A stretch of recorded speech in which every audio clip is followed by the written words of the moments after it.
Mandarin Perdido. I'm Kennyden, Mina.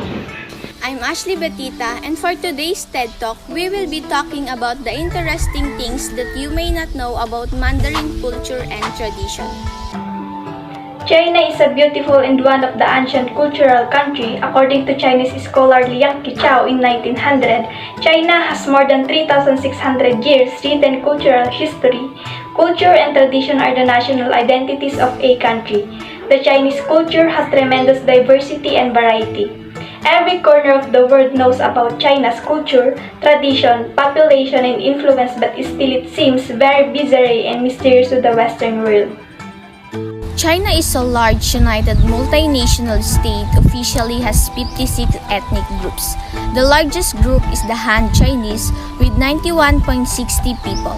The other group include Tibetans, Mongol, Manchus, Naxi, and Hessen, which is the smallest group with a fewer than 2,000 people.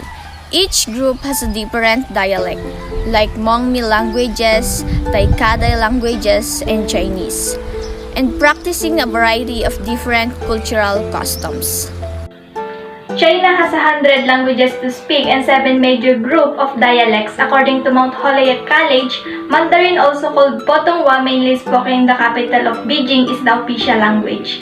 More than 71.5% of people are native of Mandarin, followed by Wu with 8.5%, Yu, also known as Cantonese, with 5%, Xiang with 4.8%, Min with 4.1%, Hakka with 3.7%, and Gan with 2.4%.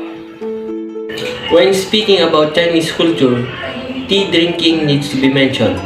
Chinese tea culture is the Asian tradition of making and consuming tea, which differ from such tradition in Europe and Japan. Chinese people do not consume a lot of meat, occasionally pork and chicken. Tofu is a main source of protein there, and rice is the major elements that help China grow their society. China is a multi-religious country. Buddhism, Taoism, Islamic, Catholicism, and Protestantism are the only religions are officially in China. Any other religion are illegal. Recent polls conclude that 80% of High Chinese practice Chinese folk religion and Taoism, 10 to 16% Buddhists, 3 to 4% are Christians, and 1 to 2% are Muslim in China. Arts is an important part of Chinese culture and traditions that is greatly influenced by the country's rich spiritual and mystical history. Many musical instruments are integral to Chinese culture, including the flute like Xin and Guqin, which is in the zither family. With a history of more than 200 years, Beijing opera, the essence of Chinese culture, is an intricate combination of music, vocal performance, mime, dance, and acrobatics, which is lauded by foreign visitors and local Chinese. Beijing opera originated in Beijing around 1840 during the Qing dynasty, and has become one of the largest influential opera forms in the world. China is also well known for the jade carvings that we use in jewelry design, home decoration, and wide range of other applications. Jade carvings have existed from more than 1,300 years and are an important part of a country's rich history. Martial arts were also developed in China, and so Kung Fu was created, also known as Wushu. This technique is based on animal movement and was begun in 1600 to 1046 BC. Table manners are also an important component of Chinese culture, which are usually expressed through inviting guests, sitting, eating, and using chopsticks. When inviting the guests, the seat facing the entrance is the seat of honors, which should be reserved for the people with the highest status.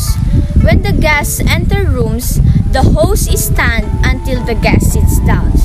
While eating and drinking soup, no noise should be made, and chopsticks used be placed neatly to the side after use. Chinese marriages are interesting views with their Chinese culture and tradition. People bearing the same surnames were allowed to get married, and marriage between siblings was allowed too. Traditional Chinese bridal dresses are generally red. Hairdressing for the bride and the coming ritual for the groom are very important part of wedding. Chinese festival categories into 3 categories: agricultural, religious, and social festival. Dragon Boat Festival are the eldest festival in China and the most important festival in China, which is the largest festival, called the Spring Festival. Spring Festival celebrate within the day of 15 to day 25 of January.